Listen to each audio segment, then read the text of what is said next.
Assalamualaikum warahmatullahi wabarakatuh. Bismillah, alhamdulillah, wassalatu wassalamu ala rasulillah, nabiyina al-karim al-mustafa mawala Sayyidina Muhammad ibn Abdillah, salatullahi wassalamuhu, balagha risalah wa addal amanah wa nasahal ummah وجاهد في الله حق جهاده حتى تركنا على البيضاء ليلها كنهارها لا يزيغ عنها إلا هالك صلاة الله وسلامه وعلى آله وصحبه ومن تبعهم بإحسان وجهاد واتباع إلى يوم الدين. قال الله تعالى في القرآن الكريم: يا أيها الذين آمنوا اتقوا الله حق تقاته ولا تموتن إلا وأنتم مسلمون.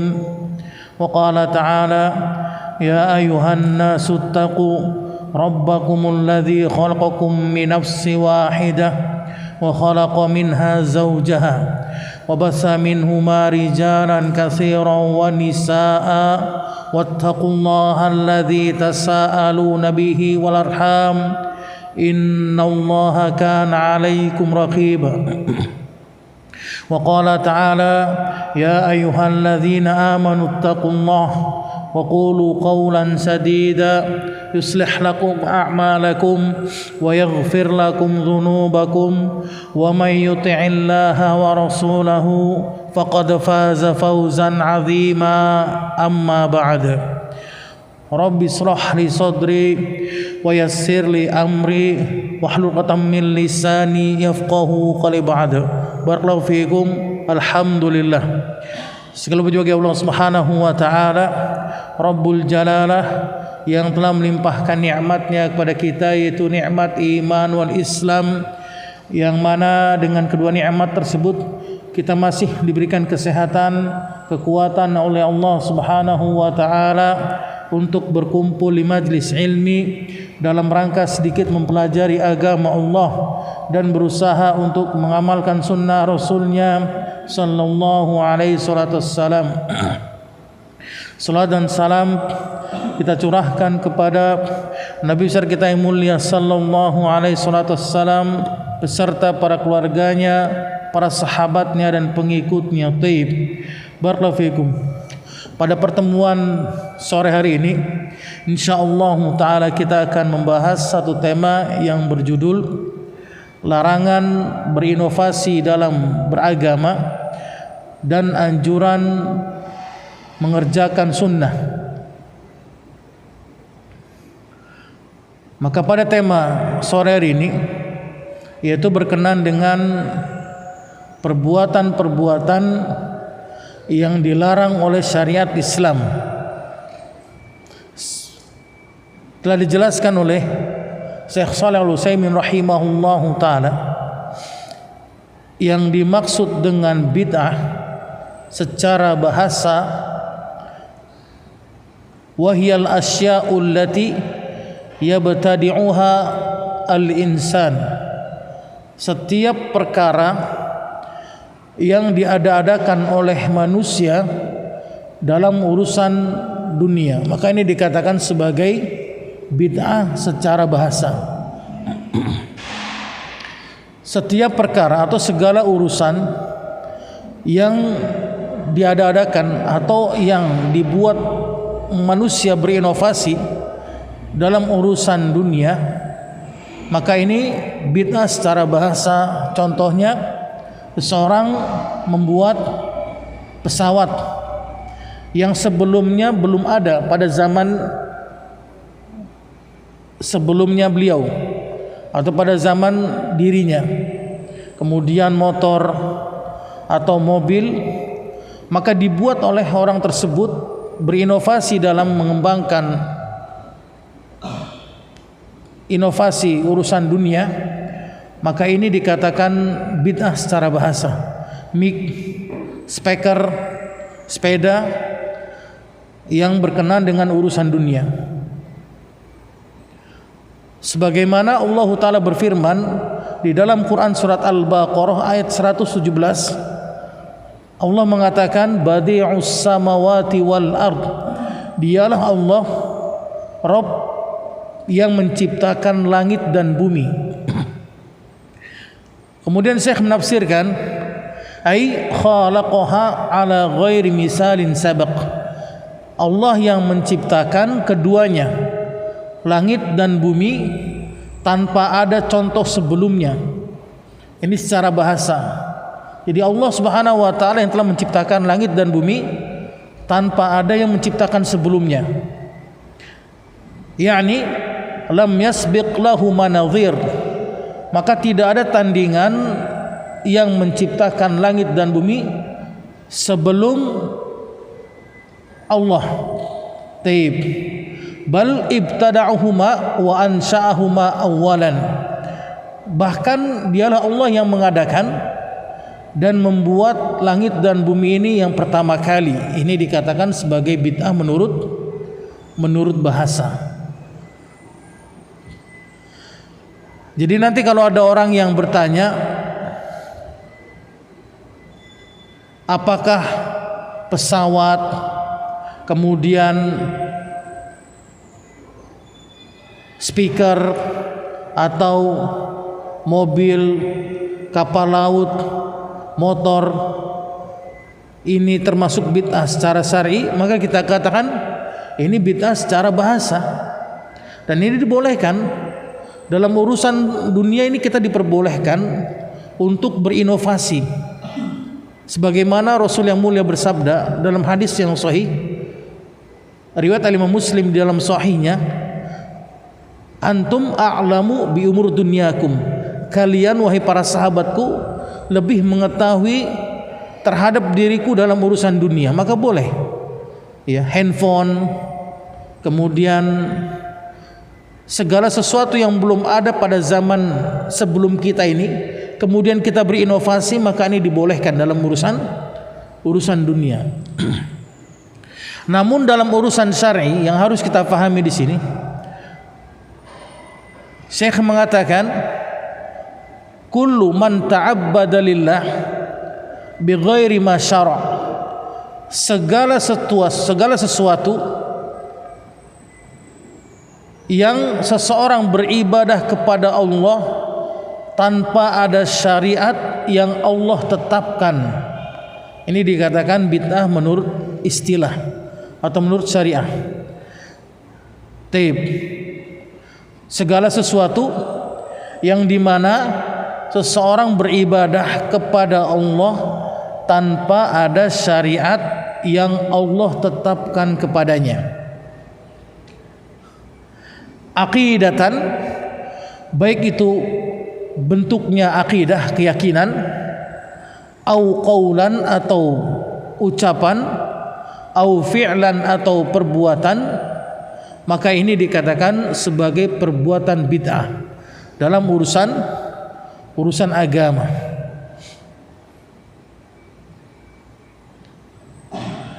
Faman ta'abbada lillahi bighairi ma syara'ahu Allah min aqidatin au qaulin au fi'lin fahuwa mubtadi', kata Syekh. Maka barang siapa seseorang yang dia beribadah kepada Allah tanpa ada contoh syariat yang Allah tetapkan kepadanya dari akidah keyakinan atau ucapan atau perbuatan, maka dia dikatakan sebagai mubtadi', seseorang yang berinovasi dalam agama. Jadi antum tahu bedanya antara bahasa dan istilah. Bid'ah secara bahasa dan secara istilah. Jadi kalau ada orang yang nanya dikit-dikit bid'ah, dikit-dikit bid'ah, ya udah kalau gitu naik kalau gitu haji jalan kaki aja, naik onta, gak usah naik pesawat. Kalau gitu azan gak usah pakai speaker, udah, yang penting azan aja.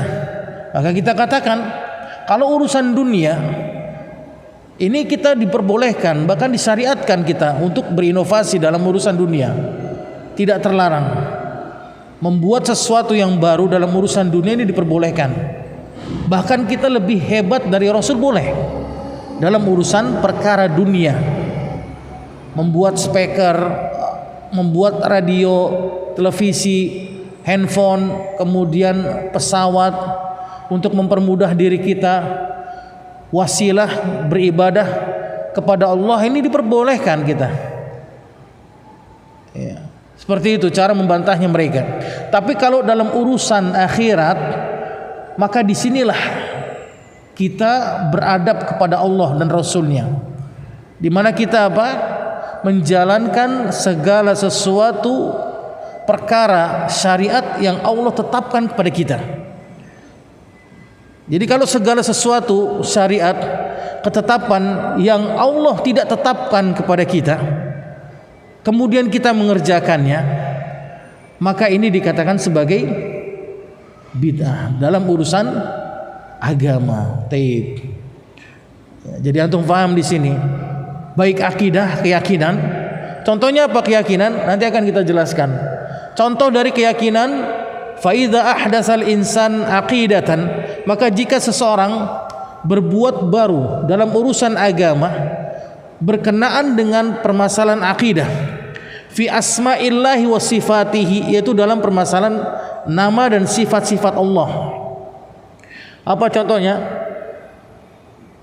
Dia berinovasi, mengatakan sesuatu yang tidak pernah dikatakan oleh para sahabat sebelumnya, dengan mengatakan Allah tidak di atas langit, ya, dengan mengatakan Allah berada di mana-mana. Ini dalam masalah nama dan sifat Allah. Kemudian dia meyakini Allah itu berwujud tapi tidak bertempat. Jadi Allah tidak punya tempat misalnya. Allah tidak butuh tempat. Ini perkataan ini sama sekali tidak pernah dikatakan oleh siapa? Rasul dan para sahabatnya. Maka dia melakukan perbuatan yang baru dalam urusan keyakinan. Atau misalkan dia mengatakan sesuatu ajaran di luar ajaran Islam dalam masalah keyakinan. Contohnya apa? Bermeditasi.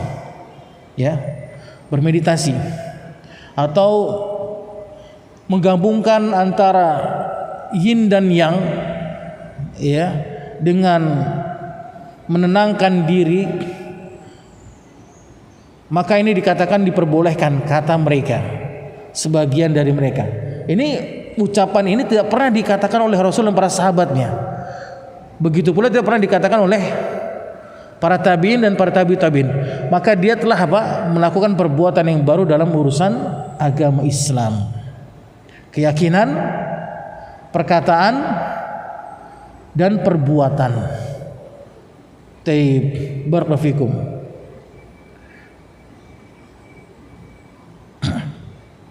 Waliya'lam, kata Syekh, maka ketahuilah olehmu, annal insan, sesungguhnya seseorang yang mubtadi', yang berbuat baru dalam urusan agama Islam, yaqa'u fi mahadhirin katsirah, yang dimana dia terjatuh kepada bahaya yang sangat besar. Jadi seseorang yang berbuat inovasi dalam urusan agama, maka sungguhnya dia telah menjatuhkan ke dalam jurang kehancuran pada dirinya.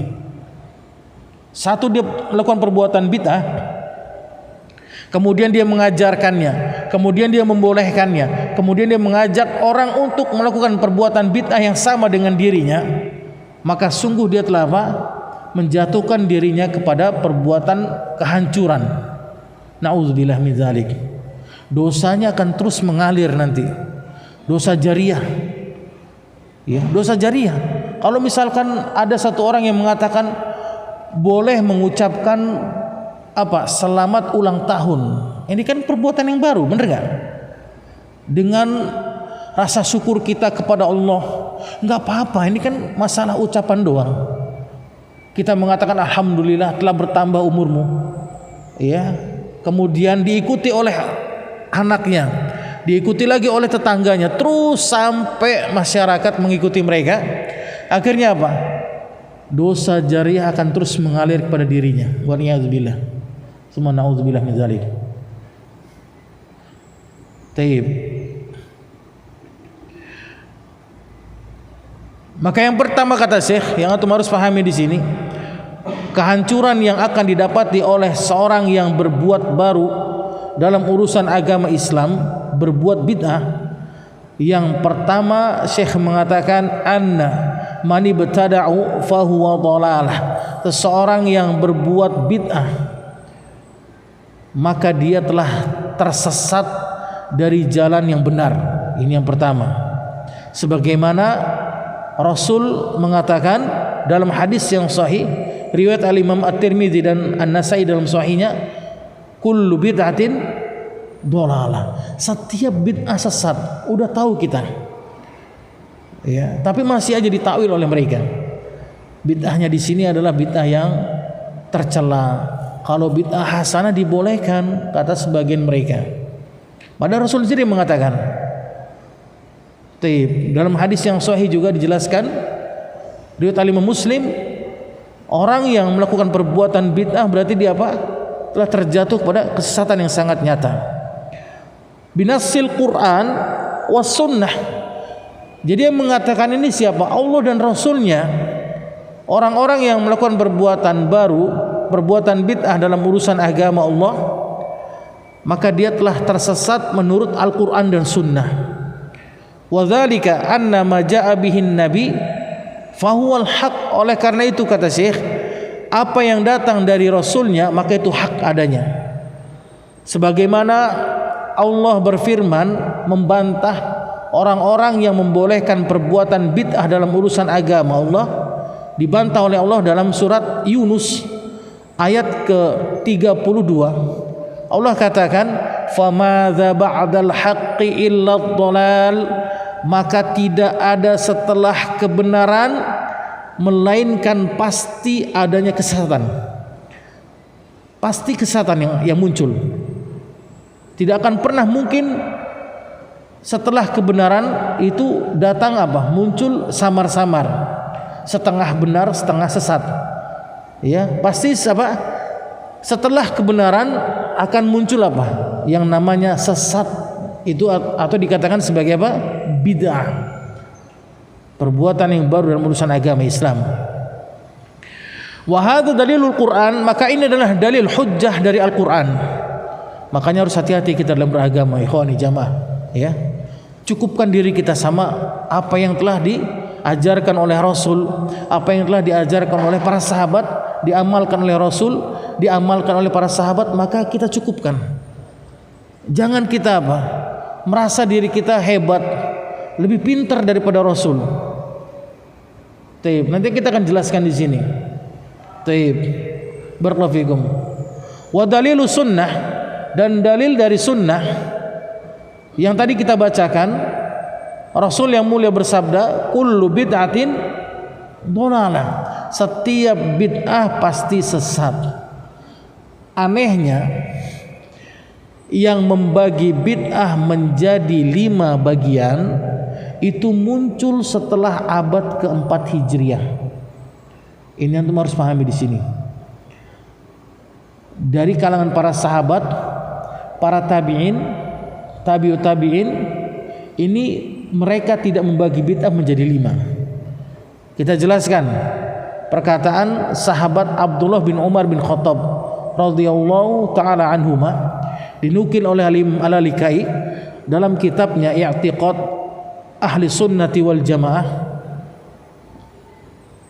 Abdullah bin Umar ketika menafsirkan firman sabda Rasul yang tadi kita bacakan, kullu bid'atin dhalalah, maka apa kata beliau? Kullu bid'atin dhalalah wa in ra'ahan nasu hasanah. Setiap bid'ah pasti sesat walaupun manusia memandangnya perbuatan yang baik. Anda paham di sini kan? Kira-kira ada nggak orang yang mohon maaf, Anda bukannya nyinggung. Ada nggak orang yang di Indonesia ini atau di mana di negeri di luar Indonesia ini yang melakukan perbuatan bid'ah, mereka menganggap itu bukan ibadah? Ada nggak? Mereka melakukan perbuatan maulid Nabi, nuzulul Quran, apalagi yasinan, tahlilan, haulan 1 tahun. kenduri 40 hari, apalagi dan seterusnya, merayakan kematian, kemudian mengazankan bagi orang yang mati, iqamat bagi orang yang mati, apalagi banyak perbuatan-perbuatan yang baru dalam urusan agama Islam. Sangat banyak sekali kalau kita sebutkan di sini. Kira-kira kita tanyakan pada dirinya, antum berbuat inovasi dalam urusan agama, niat antum apa? Tanya sama dirinya. Dia pasti akan mengatakan, niat saya bukan ibadah. Benar gak? Ngapain capek-capek mereka itu galang dana, mengadakan perayaan 1 tahun sekali, maulid Nabi, lahirnya Nabi, kemudian kalau niatnya bukan ibadah karena Allah, nggak ada manfaatnya kata mereka. Mereka juga tahu. Jadi niatnya ibadah. Yang harus kita fahami di sini, yang dimaksud ibadah itu apa? Ibadah itu apa yang selama ini kita ketahui? Maka Syekhul Islam Ibnu Taimiyah mengatakan, yang dimaksud dengan ibadah adalah ismun jami'un likulli ma yuhibbuhu Allah wa yardah min qaulin wa fi'lin wa i'tiqadin zahiran aw batinan. Segala sesuatu, amalan, perbuatan yang dicintai oleh Allah dan Allah ridho kepadanya, dari keyakinan, ucapan dan perbuatan secara zahir maupun secara batin, maka ini dikatakan sebagai ibadah. Taib, antum paham di sini baru kan? Jadi kalau Allah cinta, Allah ridho kepada amal ibadah tersebut, maka itu dikatakan ibadah. Tapi kalau Allah tidak cinta, Allah tidak ridho, maka ini bukan dikatakan sebagai ibadah, walaupun nungging dia, walaupun nungging. Sekarang kita katakan begini, kira-kira ada nggak orang yang berani mengatakan sholat subuh 3 rakaat? Ada nggak? Ada nggak yang berani? Ada tanya sama antum, ada nggak kira-kira? Kenapa nggak berani? Hah? Kan bagus. Kan kalau cuma 2 kan pahalanya cuma dikit. Kenapa nggak ditambah 1? Kenapa nggak ditambah 1 jadi 3? Kenapa? Alasan mereka apa? Kenapa nggak 3? Ya, kalau 2 kan kurang. Jadi bagusnya 3 biar dapat pahala lagi lebih. Mereka mengatakan, loh ini kan nggak dicontohkan oleh Rasul. Jawaban mereka simpel. Nah sekarang kita jawab lagi kepada mereka, kalau begitu maulid Nabi dicontohkan oleh Rasul tidak? Mereka pasti akan apa? Mentakwil dengan takwilan yang batil. Pasti mereka akan takwil. Oh enggak, ini kan guru saya kan bolehin. Ini kan guru saya kan nggak apa-apa ya di sini. Saya kan cuma apa? Saya hanya memperingatkan saja, peringati lahirnya Rasul dan sebagainya dan seterusnya. Jadi mereka berhilah di sini. Barakallahu ya. Maka ini akan timbul kerusakan yang sangat besar. Jadi orang-orang yang berbuat bid'ah ini, maka dia akan dicap oleh Allah dan Rasulnya sebagai apa? Orang yang sesat. Barakallahu. Kemudian wa ma'lumun annal mu'min, dan sudah kita ketahui bahwasannya seorang mukmin la yakhtar an yattabi' tariqad dhalin alladzina yatabarra'u minhum al-musalli fi kulli salat. Seseorang mukmin yang berakal ini dia tidak akan pernah memilih mengikuti jalannya orang-orang yang sesat. Benar nggak? Kira-kira antum mau nggak ngikutin orang yang sesat? Nggak mau dong. Dan ini kita terus setiap hari, sehari 5 kali kita berdoa sama Allah. Ada yang tahu nggak antum doanya? Dalilnya? Itu antum tahu, hafal antum? Surat Al-Fatihah kan?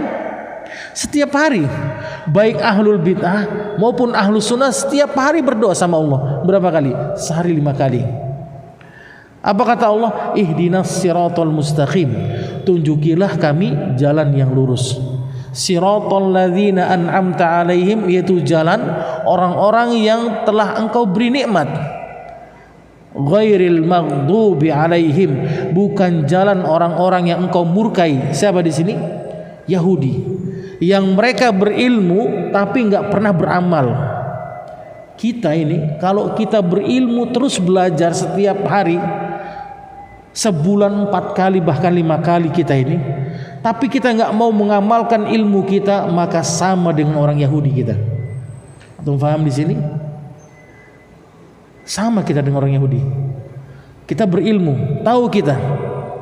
Makanya anak kasih tahu ke antum, semakin antum belajar akan semakin banyak beban yang antum akan tanggung. Gak boleh ini, gak boleh itu, ya kan? Harus ini, harus itu. Tapi apa? Semakin antum belajar, semakin antum tahu, semakin dekat antum kepada Allah Subhanahu wa taala. Di antara tanda Allah sayang kepada hambanya apa? Allah jadikan hatinya sibuk kepada mendekatkan diri kepada Allah. Di antara tanda Allah tidak suka kepada hambanya, Allah sibukkan dirinya kepada urusan dunia. Itu tanda orang Allah tidak suka kepada dirinya. Tinggal kita lihat aja, antum mau pilih yang mana? Antum mau pilih yang Allah suka sama kita, berarti Allah sibukkan diri kepada apa? Diri kita kepada dekat kepada Allah Subhanahu wa taala. Tapi kalau antum mau diri kita ini enggak suka, tidak dicintai oleh Allah, maka kita disibukkan dengan urusan dunia dan dunia. Ya, pokoknya kalau disuruh ngaji ada aja alasannya. Suruh kajian Sabtu Minggu, wah anak capek habis kerja nih, Senin sampai Sabtu, Minggunya buat keluarga. Terus kapan waktu kita buat belajar? Ya kan? Nah, kita ingin masuk surga, kita berharap kepada Allah untuk masuk surga Allah Subhanahu wa taala, tapi kita enggak mau menempuh jalan untuk menuju surga Allah. Sebagaimana salah seorang penyair Abul Atahiyah mengatakan, tarjun najata walam tasluk masalikaha. Engkau mengharapkan kebahagiaan akhirat, kebahagiaan surga, tapi engkau tidak mau menempuh jalan menuju surga. Maka apa kata Abul Atahiyah? Innas safinata lam tajri 'alal yabas. Ketahuilah, perahu yang besar tidak akan pernah mungkin berlayar di daratan. Enggak akan pernah mungkin kita bermimpi masuk surga, tapi kerjaan kita apa? Tidur-tiduran, main HP, enggak pernah beramal, enggak pernah belajar agama Allah, enggak akan pernah mungkin. Yang ada diri kita apa? Disibukkan dengan urusan dunia, dimatikan hati kita dengan perkara-perkara urusan akhirat, mati hati kita. Mau enggak seperti itu? Enggak mau, nauzubillah min dzalik. Waliyadzubillah. Waladhdallin, kata Allah, dan bukan dari golongan orang-orang yang sesat, mereka beramal tapi tidak berilmu. Di mana mereka itu beramal dulu, nanti setelah mereka beramal baru mereka berdalih mencari apa? Dalih yang sesuai dengan mereka. Inilah ahlul bid'ah wal ahwa, biar antum tahu. Ahlul bid'ah dengan ahlus sunnah bedanya apa? Kalau ahlus sunnah mereka beramal itu berilmu dulu baru beramal, itu ahlus sunnah. Ya, berilmu dulu baru mereka beramal. Tapi kalau ahlul bid'ah berbeda, beramal dulu baru apa? Dicari sama dia dalihnya. Dalihnya apa ini? Maulid Nabi apa dalihnya? Nuzulul Quran apa dalihnya? Yasinan apa dalilnya? Terus dicari sama dia. Kemudian apa? Azan iqamat kepada orang yang mati di kuburan apa dalihnya? Sama dia apa? Dikiaskan contohnya dengan azan dan iqamat kepada orang yang bayi yang masih baru lahir, dikiaskan oleh mereka. Ini kan dalih kata mereka, berdalih. Taib dan yang lainnya. Kemudian kerusakan yang kedua yang akan ditimbulkan kepada pelaku bid'ah, Syekh mengatakan anna fil bid'ati khurujan ittiba'in nabi. Orang-orang yang berbuat bid'ah maka senantiasa dia keluar dari mengikuti Rasul. Cuman dua pilihan kita, ikut sama tidak ikut doang. Jadi orang yang mengikuti sunnah Rasul maka dia dikatakan ittiba'un nabi, mengikuti sunnah Rasul. Orang yang berbuat bid'ah dalam urusan agama maka dia telah keluar dari pengikutnya Rasul. Sebagaimana Allah berfirman di dalam Quran surat Ali Imran ayat ke-31, Allah katakan, "Qul in kuntum tuhibbunallaha fattabi'uni yuhibbukumullahu wa yaghfir lakum dzunubakum." Katakan Muhammad, jika kalian benar-benar cinta kepada Allah, jika kita cinta kepada Allah, maka apa kata Allah? Fattabi'uni, ikutilah Muhammad di sini. Ikuti Nabi kita Muhammad SAW. Jadi kalau antum cinta kepada Allah, maka ikuti Nabi kita Muhammad. Kalau antum tidak cinta kepada Allah, berarti apa? Selisih Nabi kita Muhammad SAW. Taib. Yuhibbukumullah, maka Allah pasti akan cinta kepada kalian. Wa yaghfir lakum dzunubakum, dan Allah pasti akan ampuni dosa-dosa kalian. Ini balasan ganjaran bagi orang-orang yang mereka mengikuti Rasul sallallahu alaihi wasallam. Faman ibtada'a, kata Syekh, bid'atan yata'abbadu lillahi biha faqad kharaja an ittiba'in nabi. Barang siapa yang dia melakukan perbuatan bid'ah satu kali, beribadah mendekatkan dirinya kepada Allah, berbuat baru, berinovasi dalam urusan agama yang bukan dari Rasulnya, faqad kharaja an ittiba'in nabi, maka sungguh dia telah keluar dari mengikuti Rasulnya. Li'anna nabi lam yasra'ha, karena apa? Nabi tidak mensyariatkannya. Fayakunu kharijan an syariatillah fi mabtada'ahu, maka sungguh dia telah keluar dari syariat Allah, dari perbuatan yang baru yang dilakukan oleh dirinya. Taib, barakallahu fikum. Apa contohnya? Banyak sekali. Ya. Banyak sekali ikhwani jamaah, Masya Allah. Ya. Taib, barakallahu fikum. Nanti tinggal antum menimbang, kalau ada seorang ustadz atau seorang dai yang menyeru kepada seruan yang tidak pernah diajarkan atau tidak pernah diamalkan oleh Rasul dan para sahabatnya, maka sungguh dia telah apa? Berbuat baru dalam urusan agama. Itu aja kuncinya kita. Sebagaimana sahabat Abdullah bin Mas'ud mengatakan, al-iktifa'u fi sunnati khairum minal ibtida'i fil bid'ah. Mencukupkan diri kita dengan sunnah itu lebih baik daripada kita berinovasi di dalam urusan agama. Cukupkan diri kita dengan sunnah, dari bangun tidur kemudian sampai tidur lagi, ini nggak habis benar. Jujur kita kerjakan sunnah 24 jam nggak bakal cukup kita, benar kan? Apakah antum cukup? Cukupkan aja dengan sunnah kita, bangga dengan sunnah asli. Kalau nggak pernah dikerjakan oleh Rasul dan para sahabatnya, ya udah cukupkan. Walaupun yang mengatakan seorang dai, misalkan dainya membolehkan apa? Bermeditasi, atau membolehkan berdemonstrasi misalnya, atau membolehkan maulid Nabi, atau membolehkan nuzul Quran, atau membolehkan yasinan, atau membolehkan tawasulan dengan orang soleh yang telah mati. Ini nggak pernah diajarkan oleh Rasul, tidak pernah diucapkan oleh Rasul dan para sahabatnya, maka cukupkan amalan sunnah daripada kita berinovasi dalam urusan agama Islam. Karena ahlu sunnah itu adalah apa? Ahlu sunnah adalah orang yang paling bodoh. Kenapa dikatakan orang yang paling bodoh? Karena mereka tidak mau lebih pintar dari Rasul dan para sahabat. Ahlu sunnah adalah orang yang paling takut. Kenapa dikatakan orang yang paling takut? Karena mereka tidak pernah mau lebih berani daripada Rasul dan para sahabatnya radhiyallahu ta'ala anhum jami'an. Taib, barakallahu fikum. Al-Imam Malik bin Anas mengatakan, as-sunnatu, sunnah ibarat safinatun Nuh, perahunya Nabi Nuh. Jadi sunnah diibaratkan oleh Imam Malik seperti perahunya Nabi Nuh.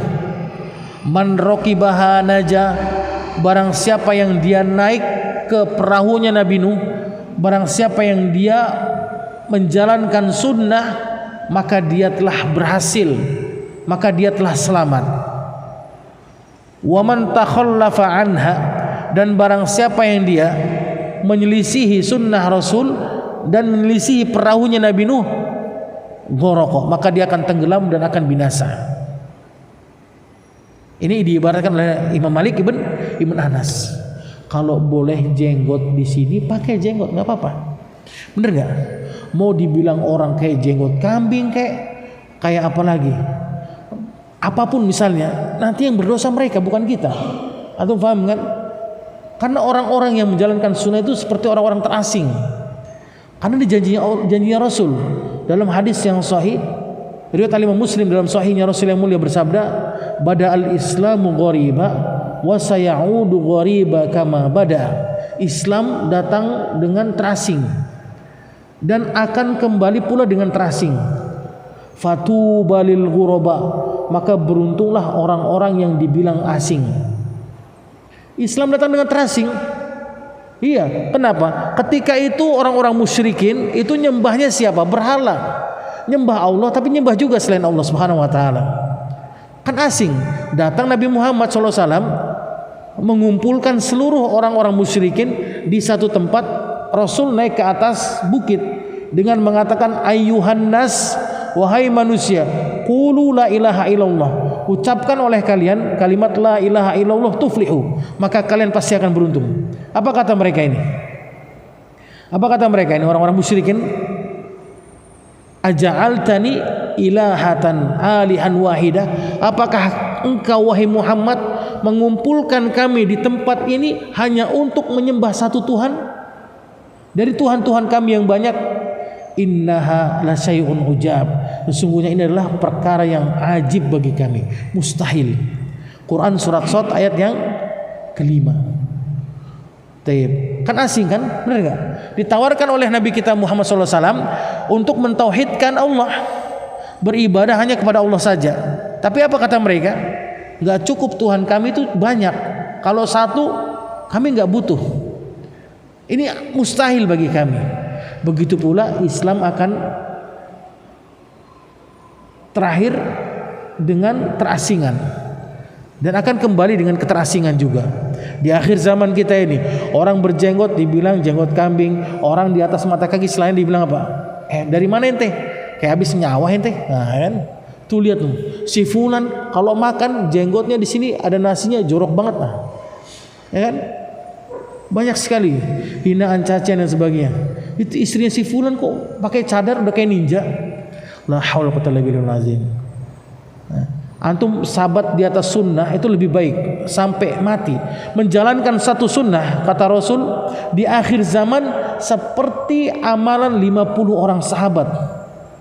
Antum mempertahankan satu sunnah, ini bagaikan seperti amalan 50 orang sahabat. Hadisnya sahih. Hadis riwayat Al-Imam At-Tirmidzi dalam sahihnya. Antum mempertahankan jenggot, ya. Jenggot antum pertahankan seperti amalan 50 sahabat. Mempertahankan celana di atas mata kaki, mempertahankan sholat qiyamul lail setiap hari, baca Al-Quran, tadarus Al-Quran. Setiap antum setelah selesai sholat 5 waktu misalkan di sini sebentar 5 menit, itu seperti apa? 50 amalan para sahabat radhiyallahu taala anhum jami'an. Kemudian kerusakan, kehancuran yang ketiga. Jam berapa? Maghrib. Berapa menit lagi? 5 menit lagi. Kerusakan yang ketiga yang akan didapati oleh orang-orang yang berbuat bid'ah adalah anna hadhil bid'ah allati ibtada'aha tunafi tahqiq syahadati anna Muhammadan Rasulullah. Orang-orang yang berbuat bid'ah, berinovasi dalam agama Islam, maka dia telah merusak makna hakikat syahadat wa anna Muhammadan Rasulullah. Dia telah merusak hakikatnya. Konsekuensinya dia telah rusak oleh dia. Dia telah bersaksi kepada Allah, asyhadu alla ilaha illallah wa asyhadu anna Muhammadan Rasulullah. Aku bersaksi tidak ada ilah yang berhak disembah selain Allah dengan benar, dan aku bersaksi Nabi kita Muhammad adalah siapa? Nabi dan utusan Allah. Benar enggak? Kita berbuat baru dalam urusan agama Islam berarti apa? Konsekuensinya kita merusak syahadat kita sendiri itu. Itu orang-orang yang berbuat bid'ah dalam urusan agama Islam. Ya, taib, barakallahu fikum. Adapun yang keempat dijelaskan oleh Syekh, anna madmunal bid'ah at-ta'an fil Islam. Orang yang berbuat bid'ah dalam urusan agama Islam sesungguhnya esensinya adalah apa? Dia telah mencemarkan Islam. Dia telah membunuh Islam. Apa? Dia telah menghina Rasul dengan hinaan jahil dan dengan hinaan mengurangi syariat Islam tanpa disadari olehnya. Contohnya apa? Dia berbuat baru dalam agama Islam, seakan-akan dia mengatakan apa? Rasul jahil, nggak tahu. Dia berbuat apa? Maulid Nabi. Kemudian seakan-akan kita katakan, loh, kenapa Rasul nggak pernah kenapa Rasul nggak pernah Maulid Nabi? Wah, kayaknya ini ada yang lebih baik lagi. Jadi Rasul ini nggak apa? Jahil dalam menyampaikan risalah dia, atau Rasul berkhianat dalam menyampaikan risalah. Ya, jadi seakan-akan kita menuduh Rasul ini apa? Bodoh dan berkhianat dalam menyampaikan risalah kita yang mulia sallallahu alaihi wasallam. Taib. Dan yang terakhir dijelaskan oleh Syekh rahimahullahu taala, annal bid'ata idzan tasharat fil ummah idmahalati sunnah. Bid'ah kalau menyebar di tengah-tengah umat manusia maka sunnah akan hilang.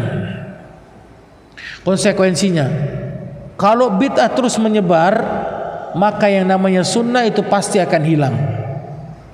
Itu cuma dua, kalau enggak sunnah bid'ah, kalau enggak tauhid syirik. Ya kan? Kalau yang menyebar Maulid Nabi, nuzulul Quran, berarti orang-orang yang tidak mengerjakan Maulid Nabi berarti apa? Ya kan? Berarti tidak pengikut, tidak cinta kepada Rasul, kata mereka. Ente ngapain nggak pernah ikut Maulid Nabi? Ente nggak pernah Maulidan? Ente nggak cinta sama Rasul ya? Dibilang gitu kita. Nah, mencintai Rasul bukan seperti itu caranya. Mencintai Rasul adalah dengan mengikuti Rasul dan para sahabatnya, maka itu adalah hakikat mencintai Rasul yang sebenarnya sallallahu alaihi wasallam, dan akan menimbulkan kebanggaan di antara golongan masing-masing, sebagaimana Allah berfirman dalam Quran surat Rum ayat ke-32, kullu hizbin bima ladaihim farihun. Setiap kelompok golongan akan bangga terhadap golongan mereka masing-masing. Nih, aneh yang paling benar, ente sesat, ente nggak pernah ini, ente nggak pernah itu, aneh yang paling benar. Padahal apa? Padahal tidak pernah sama sekali Rasul mengerjakannya, tidak pernah sama sekali Rasul mengamalkannya, para sahabat dan yang lainnya, maka mereka bangga terhadap golongan mereka masing-masing dan mereka mengatakan diri mereka lah yang paling benar dan yang paling sunnah daripada yang lain. Maka ini adalah kehancuran yang bisa menghancurkan kaum muslimin. Allahu ta'ala ala wa alam. Semoga sedikit nasihat yang kita berikan dari Syekh Shalih Utsaimin tentang masalah bid'ah dan anjuran melakukan perbuatan sunnah, semoga bermanfaat bagi diri kita dan kaum muslimin, dan khususnya bagi keluarga kita yang kita cintai. Allah adalah siratul mustaqim. Taib, Allahu ta'ala ala wa alam. Ada pertanyaan silakan. Taib, barakallahu fikum.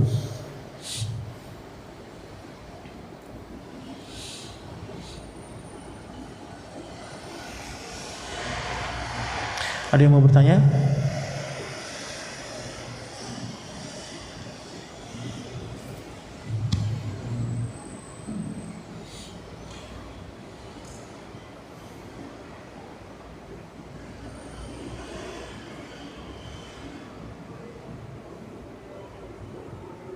Sambil nunggu kumpul yang lainnya, silakan mau bertanya.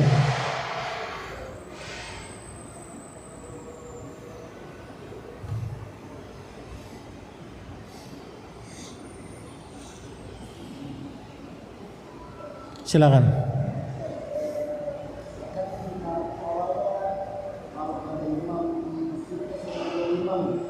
Kenapa?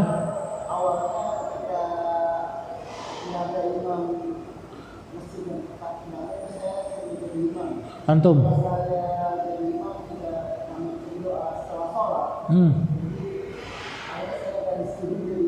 Iya.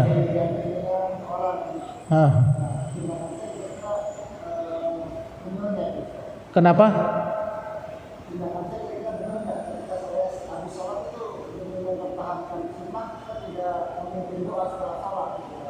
Taib. Tindakan antum benar nggak? Antum disuruh jadi imam karena nggak ada imam misalkan. Kemudian antum disuruh sama masyarakat sekitar untuk jadi imam. Kebiasaan mereka apa? Zikir jamaah kan setelah sholat. Tindakan antum setelah sholat antum diam. Ya zikirnya sendiri-sendiri.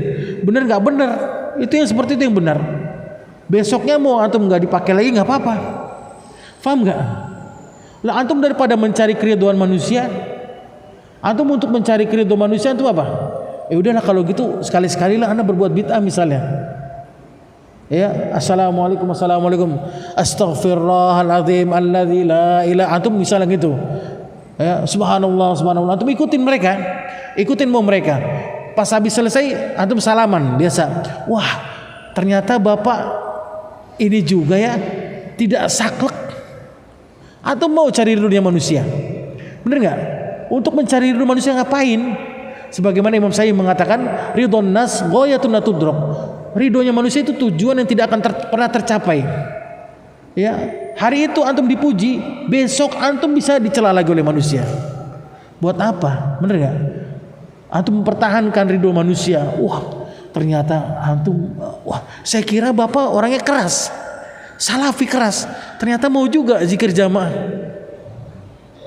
Besok ikut aja pak ya maulid nabi ya. Habis antum diam kan. Bener nggak? Disuruh ikut maulid nabi. Besok antum yang jadi moderatornya. Gimana antum coba?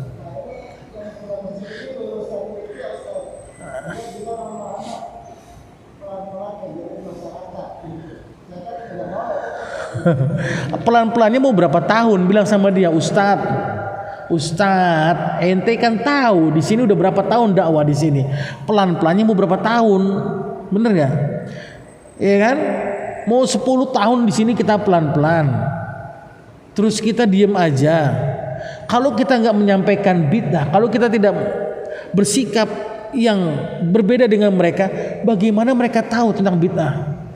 Bener nggak? Kalau kita cuma diem aja ngikutin mereka, silakan Pak, jadi imam. Qunut Allahumma rabb hadhihi da'wati tammah wassalatil kemudian antum setelah salam astaghfirullahaladzim alladzi la ilaha assalatu wassalam, salawatan antum salaman. Wah habis salam, wah ternyata bapak baik juga ya orangnya. Besok jadi imam lagi ya Pak. La haula wala quwata illa billah.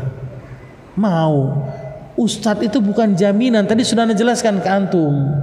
Ya, ustadz itu dai ustadz yang dia menyeru kepada sesuatu yang bukan sunnah Rasul dan para sahabatnya, maka tinggalkan. Ya, bukan jaminan. Taib seperti itu. Pertahankan sunnah oleh kita nggak apa-apa. Besok nggak dipakai lagi nggak masalah. Nggak masalah buat kita. Nggak masalah. Apa untungnya kita dipakai dan enggaknya? Benar kan? Seperti itu. Antum mempertahankan sunnah itu lebih baik, beneran. Sampai mati antum mempertahankan sunnah itu lebih baik. Balasannya apa? Yuhibbukumullah. Allah cinta kepada kalian dan Allah akan ampuni dosa kalian. Surat apa tadi? Ali Imran. Antum perhatikan di situ. Barakallahu fikum. Ya, itu lebih baik. Sikap antum baik itu, masya Allah. Ya.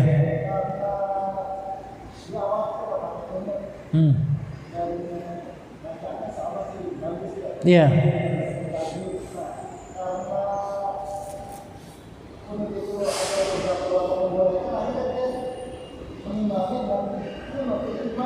Dia mengimami dengan kunut, dia salah. Dia berbuat bid'ah dalam agama Islam.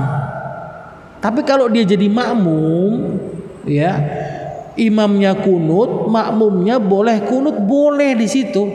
Karena kita telah mengangkat imam sebagai pemimpin bagi kita. Ini pendapat ini bukan pendapat kita, pendapat tabi'in. Sudah ada sejak zaman tabi'in. Kalau imamnya kunut maka dibolehkan makmum kunut. Imam Ahmad mengatakan dengan tegas kunut bid'ah. Tapi apa kata Imam Ahmad? Tapi kalau misalkan imamnya kunut maka kami kunut. Kalau imamnya tidak kunut maka kami tidak kunut. Ini Imam Ahmad bin Hanbal. Bukan berarti kita boleh kunut. Paham gak antum? Wah jangan mentang-mentang wah ini kan khilaf para ulama. Ya udahlah kalau ini boleh kunut. Berarti dia telah membolehkan bid'ah dalam urusan agama Islam. Ya, seperti itu antum harus pahami di sini. Perkara ini perkara yang luas. Maksudnya apa? Perkara yang diperbolehkan bagi makmum untuk mengangkat tangan ketika imam kunut tapi tidak mengaminkan. Antum paham enggak di sini? Tidak mengaminkan. Kalau antum jadi imam nggak usah antum kunut, ngapain kunut? Kecuali kalau antum jadi makmum, karena antum telah mengangkat dirinya sebagai imam, sebagaimana Rasulullah mulia bersabda, innamal ju'ilal imamu liyutamma bihi. Sesungguhnya dijadikan imam sebagai apa? Pemimpin bagi makmumnya. Seperti itu. Walaupun itu khilaf di kalangan para ulama. Ada yang mengatakan kalau imamnya kunut gak usah kunut. Ada yang mengatakan kalau imamnya kunut boleh kunut. Silakan antum pilih yang mana yang antum kuat pegang menurut antum. Seperti itu. Bukan berarti kalau jadi imam boleh kunut. Itu pendapat siapa itu? Ya. Barakallahu fikum. Wallahu taala ala wa alam. Ya.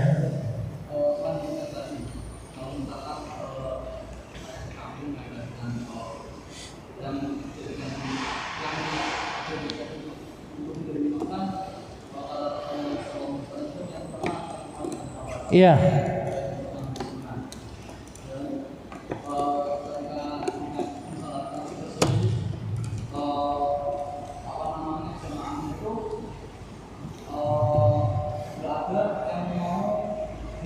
Iya. Dan misalkan ada seorang yang sunnah itu mau imam.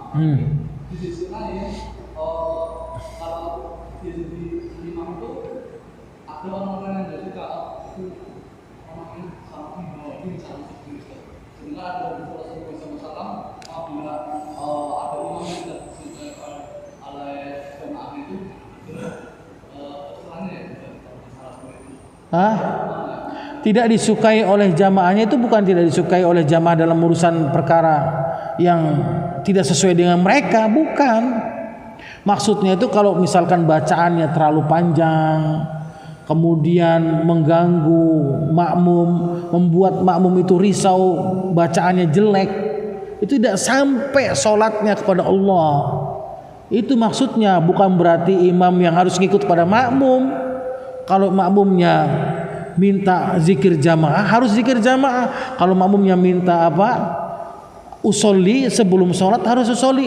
Mana ada seperti itu? Enggak ada. Atau paham enggak di sini? Yang dimaksud oleh Rasul itu seseorang yang tidak sampai sholatnya, diantaranya apa? Seorang imam yang tidak diterima oleh makmum.